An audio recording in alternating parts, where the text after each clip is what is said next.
જય માતાજી મિત્રો, 14 જાન્યુઆરી 2025 મકર સંક્રાંતિના દિવસે બસ કરી લેજો એક લોટા જળનો પ્રાચીન કાળનો આ મહા ઉપાય। ભગવાન સૂર્યદેવના આશીર્વાદથી ન માત્ર તમારી મનોકામના થશે પૂરી, પરંતુ ખુશીઓથી ભરાઈ જશે તમારું ઘર। આખું વર્ષ થશે તમારા ઉપર ધનની વર્ષા, બની જશો તમે કરોડપતિ। મિત્રો, તમારી જાણકારી માટે અમે જણાવી દઈએ, 14-20 જાન્યુઆરી 1925 એ મકર સંક્રાંતિ પાવન પર્વ છે।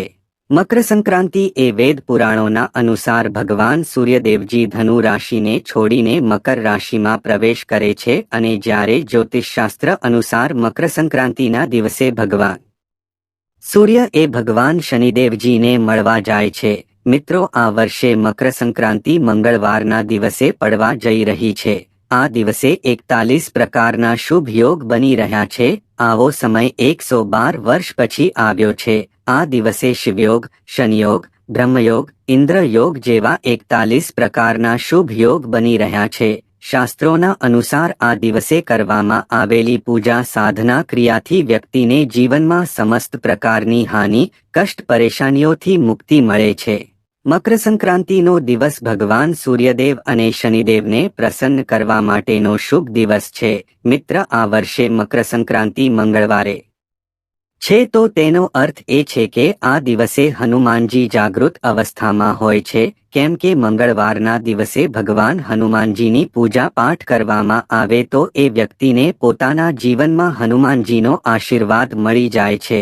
મકર સંક્રાંતિનો દિવસ એ મંગળવારે આવે છે, તો આ દિવસે કરવામાં આવેલ પૂજા પાઠથી તમને સાક્ષાત ભગવાન હનુમાનજી, ભગવાન સૂર્ય અને ભગવાન શનિદેવજીના આશીર્વાદ એક સાથે મળી જાય છે।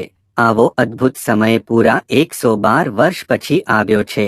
આમ તો મકર સંક્રાંતિના દિવસે બ્રહ્મા મુહૂર્તમાં ઉઠવામાં આવે છે અને કોઈ પવિત્ર નદીએ સ્નાન કરવામાં આવે છે। આખો દિવસ વ્રત રાખવામાં આવે છે અને વિધિ વિધાનથી આખો દિવસ પૂજા પાઠ કરવામાં આવે છે। શાસ્ત્રો અનુસાર આવું મકર સંક્રાંતિના દિવસે કરવામાં આવે તો એ ખૂબ જ શુભ માનવામાં આવે છે અને તે વ્યક્તિના જીવનમાં ખૂબ જ કલ્યાણકારી સમય લઈને આવે છે। જો તમે કોઈ કારણથી વ્રત નથી કરી શકતા, કોઈ પવિત્ર નદીમાં સ્નાન નથી કરી શકતા, કોઈ પણ દાન નથી કરી શકતા, તો આ દિવસે તમારે આ એક લોટા જળનો ઉપાય કરી લો છો, જે શિવપુરાણમાં, તંત્રશાસ્ત્રમાં, જ્યોતિષશાસ્ત્રમાં જણાવવામાં આવ્યું છે। તો માત્ર એટલો જ ઉપાય કરવા માત્રથી તમને સાક્ષાત હનુમાનજીના સૂર્યદેવના અને શનિદેવના આશીર્વાદ એક સાથે પ્રાપ્ત થઈ શકે છે। હવે તમે વારંવાર વિચારી રહ્યા હશો કે એક લોટો જળનો ઉપાય કરીને તમને કેવી રીતે ભગવાન સૂર્યદેવ, શનિદેવ, હનુમાનજીના આશીર્વાદ મળી શકે છે। તો મિત્રો, આ કહેવત તો તમે બધા જાણતા હશો કે ભગવાન ભોલેનાથ ખૂબ જ ભોળા છે। જો કોઈ વ્યક્તિ પોતાની પૂરી શ્રદ્ધાથી એક લોટો જળ અર્પણ કરી દે તો ભગવાન ભોલેનાથ તે વ્યક્તિને આશીર્વાદ આપી દે છે।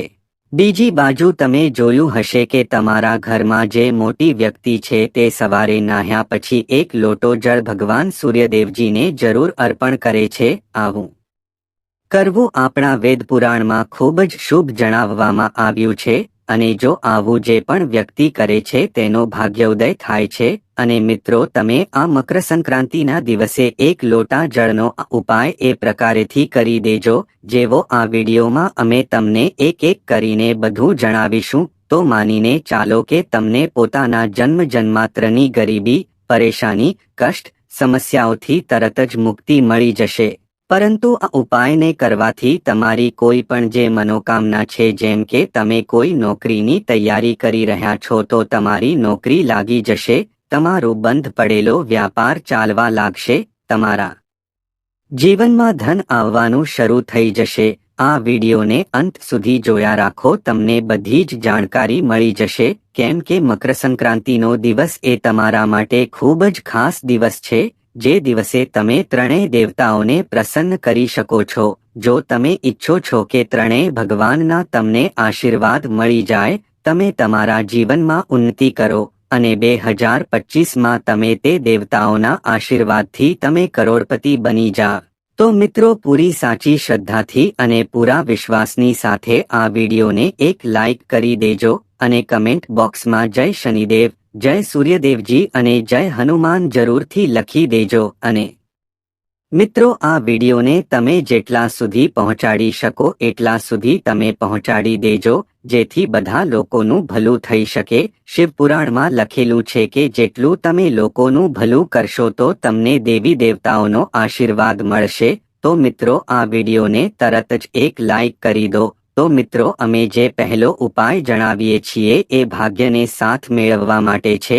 જો તમે ઈચ્છો છો કે 2025માં તમારું ભાગ્ય તમને સાથ આપે, આખું વર્ષ દુર્ભાગ્ય તમારાથી દૂર રહે, તો બસ 14 જાન્યુઆરીના દિવસે આ નાનકડો ભાઈ તમારે સવારના દિવસે સ્નાન કર્યા પછી કરવાનું છે।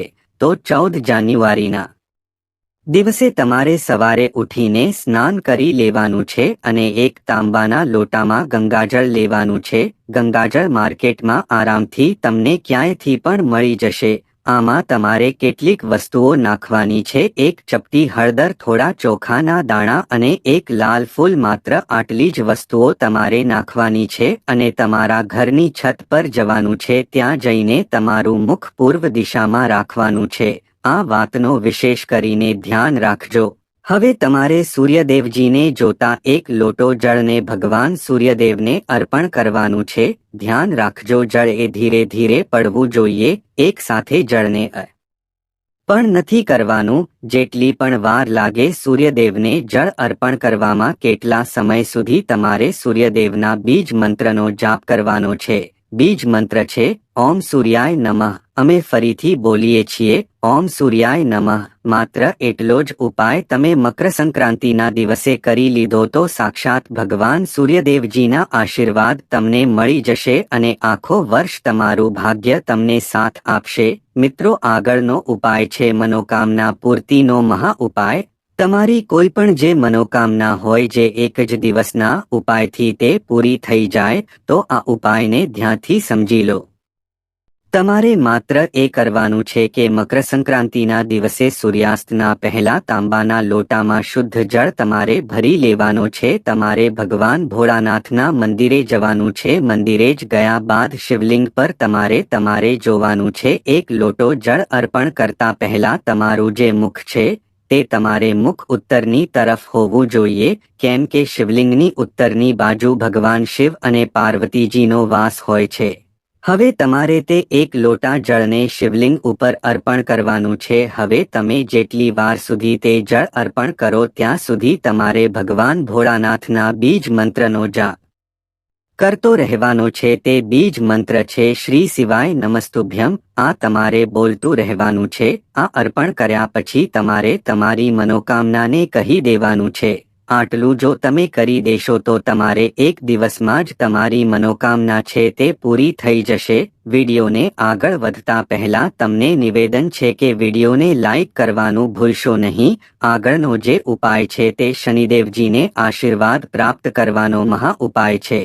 તમારા ઉપર જે કોઈ પણ દોષ છે જેમ કે શનિદોષ છે, મંગળ દોષ છે, કોઈ પણ પ્રકારનો દોષ છે, તમે કોઈ પણ નાના કાર્ય કરો છો તેમાં રૂકાવટ આવે છે તો તમારા પર દોષ લાગેલો છે એવું માનવું। એ માટે તમારે તેને દૂર કરવા માટે મકર સંક્રાંતિના દિવસે તમારે એક લોટો જળ લેવાનું છે। લોટો તાંબાનો હોવો જોઈએ। ઘરની પાસે કોઈ પણ કડીનો ઝાડ હોય ત્યાં જવાનું છે। કડીનું ઝાડ હોય છે તેમાં ભગવાન શનિદેવજીનો વાસ હોય છે। હવે તે એક લોટો જળ કડીના વૃક્ષમાં અર્પણ કરવાનું છે। તે વૃક્ષની 7 પરિક્રમા લગાવી લેવાની છે।